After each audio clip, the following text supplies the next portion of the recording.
2024 లేదా 25లో డిగ్రీ లేదా బీటెక్ చదివారా? సాఫ్ట్‌వేర్ జాబ్ కోసం ఎదురు చూస్తున్నారా? అయితే కోడ్‌జ్ఞాన్ 100 డేస్ కోర్సులో చేరండి. జాబ్ సాధించండి. నమస్తే, వెల్కమ్ టు సుమన్ టీవీ. నేను మీ యాంకర్ సిరి. ప్రస్తుతం మనతో పాటు హైకోర్టు అడ్వకేట్ నాగేశ్వరరావు పూజారి గారు ఉన్నారు. ఒక్కసారి మాట్లాడదాం. నమస్తే సార్. సార్, అసలు ఈ సొసైటీలో నిజంగా మీరు ఎప్పుడు చెప్తున్నట్టు ఫ్రీడమ్ అనేది చాలా ఎక్కువైపోయింది సార్. ఎవరో ఒకరు రావడం, ఒక యూట్యూబ్ ఛానల్ పెట్టేసుకోవడం, ఏది పడితే అది, నోటికి ఏది వస్తే అది అడ్డు అదుపు లేకుండా మాట్లాడడం, ఎవరి గురించి అయినా సరే అది. బట్ ఇప్పుడు నుంచి అలా చేయడానికి వీల్లేదు. లేదు అనడానికి కూడా ఒక ప్రూఫ్ కనిపించింది మనకి. అదే నా అన్వేషణ ఇన్స్టాగ్రామ్ ఛానల్ అయితే డిలీట్ అయిపోయింది. నెక్స్ట్ టార్గెట్ యూట్యూబ్ ఛానల్ అని కూడా అంటున్నారు. దీని మీద అందరూ జనాలు కూడా సపోర్ట్ చేస్తున్నారు. ఈ ఇన్సిడెంట్ నిజంగా సొసైటీలో మాట్లాడాలంటే మనకు కొన్ని లిమిటేషన్స్ ఉంటాయి అనేది అయితే ప్రూవ్ చేస్తుంది. దీని మీద మీ ఒపీనియన్ ఏంటంటారు సార్? భారతదేశంలో క్రైమ్ పెరగడానికి ఫస్ట్ పాయింట్, జనాలు నెగిటివ్గా థింక్ చేయడానికి, కల్చర్ చెడిపోవడానికి, వీటన్నిటికీ కారణం ప్రధానంగా యూట్యూబ్ ఛానల్సే, సోషల్ మీడియానే అని నేను ఖచ్చితంగా చెప్తాను నేను. ఎందుకు అంటే ఏంటంటే, ఒక వ్యక్తి చెడ్డోడేండి అనుకో, ఆ ఊరి వరకే నష్టం అవుతుంది, లేదా ఆ ప్రాంతానికి నష్టం అవుతుంది. కానీ ఒక్క యూట్యూబ్ ఛానల్లో లేకపోతే ఒక సోషల్ మీడియా అకౌంట్ చెడ్డదైతే ఈ ప్రపంచం మొత్తం దరిద్రం అనుకుంటుంది.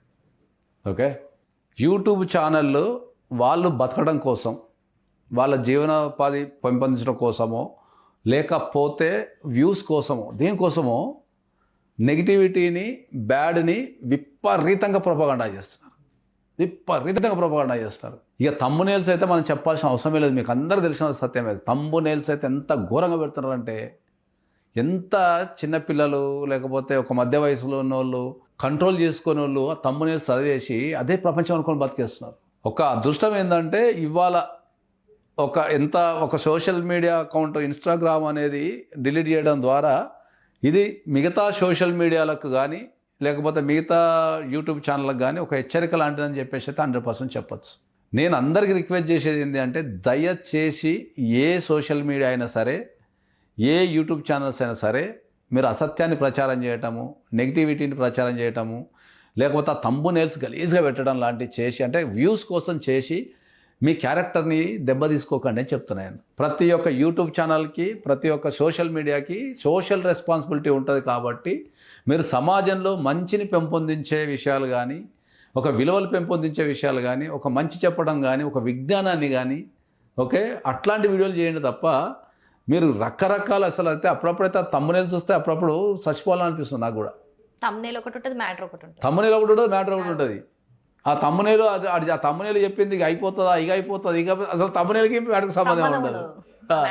అందులో అరే, సోషల్ మీడియాకి సెన్సార్ లేదు, అయినా కూడా సోషల్ మీడియాలో ప్రతి ఒక్కరు బాధ్యతగా ఉండాల్సిన బాధ్యత ప్రతి ఒక్కరికి ఉంటుంది.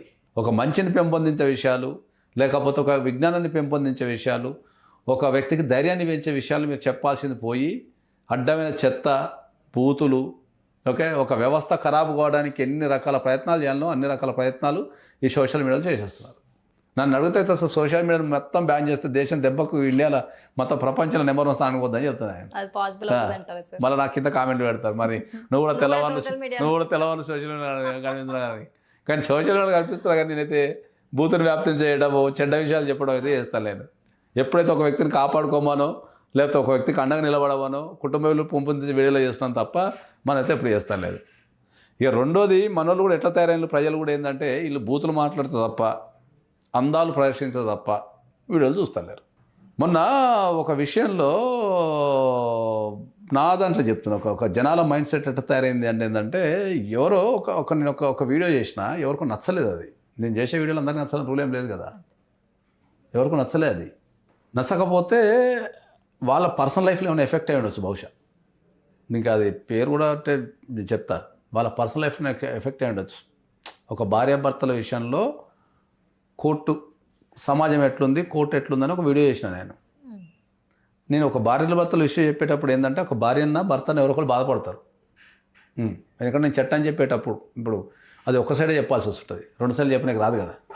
ఓకే, కాబట్టి మిమ్మల్ని పిచ్చాసుపత్రులు చేర్చాలి సార్ అని చెప్పి ఒక ఇన్స్టాగ్రామ్ నుంచి ఒక మెసేజ్ వచ్చింది నాకు. ఓకే, అందులో ఒక టాప్ మోస్ట్ ఒక అకౌంట్ నుంచి ఒక దగ్గర ఒక 1 మిలియన్ సబ్స్క్రైబర్స్ ఉన్నారు దానికి. అందులో నుంచి నాకు ఒక SMS వచ్చింది, మీకు చట్టాల మీద అవగాహన లేనట్టున్నది, మీరు పిచ్చి ఆసుపత్రిలో చేరండి అని చెప్పి కొట్టింది నాకు.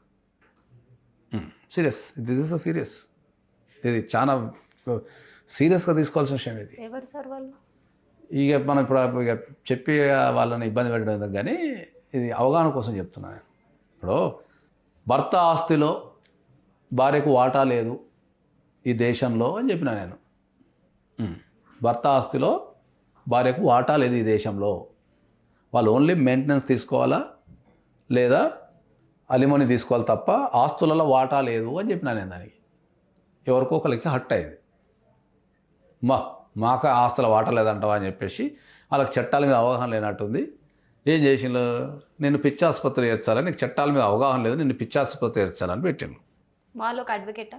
అడ్వకేట్ కాదు, వన్ ఆఫ్ దట్ ఇన్ఫ్లుయెన్సర్, ఒక అమ్మాయి ఇన్ఫ్లుయెన్సర్. సో అడ్వకేట్కే తెలియదు, అవగాహన లేదు, వాళ్ళకి తెలుసు. ఒక ఇన్ఫ్లుయెన్సర్, ఒక అమ్మాయి దగ్గర 1 మిలియన్ పైన సబ్స్క్రైబర్స్ ఉన్నారు అని పెట్టు. నేను కూడా ఏం ఆన్సర్ పెట్టిన ఏంటంటే, అవును నేను నిజంగా జనాల మధ్యలో ఉండాల్సిన వ్యక్తిని కాదు, ఈ దేశంలో నా వరకు అయితే పిచ్చాసుపత్రి సేఫెస్ట్ ప్లేసు, ఓకే, దయదలిచి అవకాశం ఉంటే తొందరగా ఏర్పడి పోతా అని చెప్పిండే. అంటే ఆడ ఆ ఇమ్మెచ్యూర్డ్తో ఏం మాట్లాడుతున్నా అంటే ఏంటంటే, నువ్వు చెప్పే మ్యాటరే నీ సబ్స్క్రైబర్స్, నువ్వు చెప్పే మ్యాటర్ నువ్వు ఎంత వేస్ట్ ఫెయిల్ చెప్తున్నది, నా సబ్స్క్రైబర్స్ నీ సబ్స్క్రైబర్స్ అంటే టాపిక్ ఇటు మార్చేసాను. సరే ఏందా అని చెప్పి కొట్టి చూసిన. ఆ అమ్మాయికి 1 మిలియన్ సబ్స్క్రైబర్స్ ఉన్నారు, మొత్తం అందాలు ఆరబోతున్నది.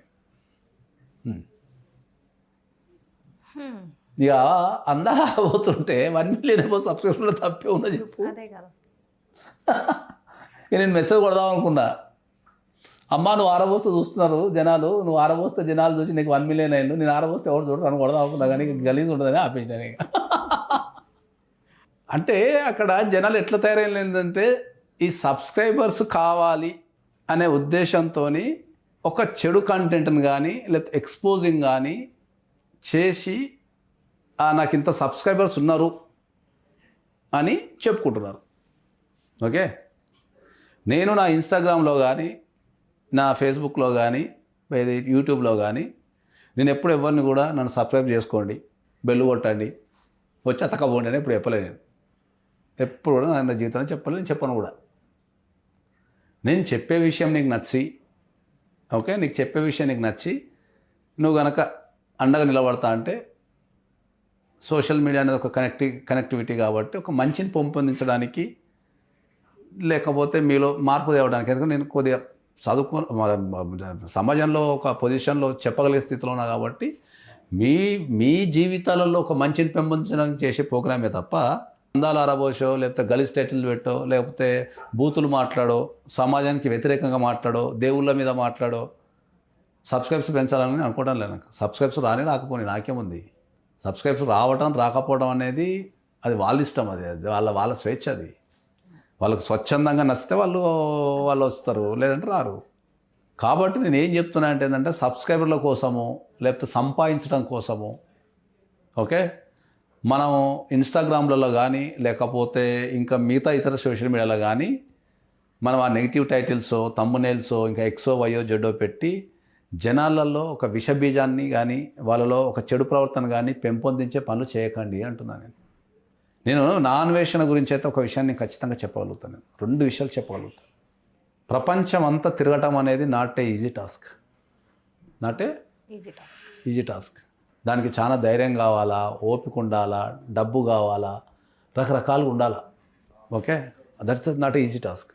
అట్లాంటి ఒక వ్యక్తి సమాజంలో బూతులు మాట్లాడడం, సీరియస్, ఇష్టమైన పదాలు ఉపయోగించుకోవడం, రకరకాల పదాలు ఉపయోగించడం, సమాజంలో రకరకాల పదాలు ఉపయోగించడము, బూతులు మాట్లాడము, ఓకే, అదైతే చాలా తప్పు అని చెప్తాను నేను. నువ్వు అంతా సాధించినావు కదా, ఈ ప్రపంచాన్ని తిరిగేంత శక్తి వచ్చింది నీకు, నాలెడ్జ్ వచ్చింది, రకరకాల కల్చర్ చూస్తున్నావు, రకరకాల జీవితాలను చూస్తున్నావు, ప్రపంచం అంతా ట్రావెల్ చేస్తున్నావు, జీవితాన్ని ధైర్యం చేస్తూ రాత్రనక పగలనక త్యాగం చేస్తున్నావు కదా, ఇంత కష్టాన్ని ప్రజలకు ఒక పాజిటివ్నెస్లో ఇస్తే ఇంకెంత మంచిగా ఉంటుంది. ఒక పనికిరాని విషయాల మీద రకరకాల బూతులు మాట్లాడుతూ నువ్వు ఎంటర్టైన్మెంట్ చేయటం వల్ల నీ విలువ పడిపోతుందే. ఎప్పుడైనా ఆలోచించావా నేను ఒక్క మాట మాట్లాడితే ప్రపంచవ్యాప్తంగా ఎంతమంది చూస్తారు అని? సోషల్ మీడియా అనేది మీరు ప్రతి ఒక్కరు ఇంక్లూడింగ్ ఛానల్తో సహా చెప్తున్నా నేను, మంచిని పెంపొందిస్తానికి, లేకపోతే నాలెడ్జ్ ఇస్తానికి, లేకపోతే జనాలలో ధైర్యం ఇస్తానికి, పోరాటాన్ని నేర్పడానికి వాడండి తప్ప డబ్బు సంపాదన కోసమో లేకపోతే వ్యూస్ కోసమో అడ్డమైన విషయాలు చెప్తూ, ఓకే, పనికిరాని విషయాలు చెప్తూ జనాల జీవితాలతో ఆడుకోకండి. సోషల్ మీడియా అనేది డ్రగ్స్ కంటే డేంజర్. అడిక్షన్ డ్రగ్స్ కంటే డేంజరు. కాబట్టి ఆ డ్రగ్స్ కంటే డేంజర్ ఉన్న ఈ అడిక్షన్ని తగ్గించాలి అంటే మీరు ప్రతి ఒక్కరు బాధ్యతగా, సమాజం మీద బాధ్యతగా యూట్యూబ్ ఛానల్ నిర్వహించే వ్యక్తులు కావచ్చు, లేకపోతే ఇంకా సోషల్ మీడియా నిర్వహించే ఇన్ఫ్లుయెన్సర్ కావచ్చు, సమాజంలో ఒక మంచిని పెంపొందించండి తప్ప మీరు సమాజంలో మీరు అల్లకొల్లాలు సృష్టిస్తానికో లేకపోతే మీ పిచ్చిని జనాల మీద రుద్దడానికి మాత్రం ట్రై చేయకండి అని చెప్తాను.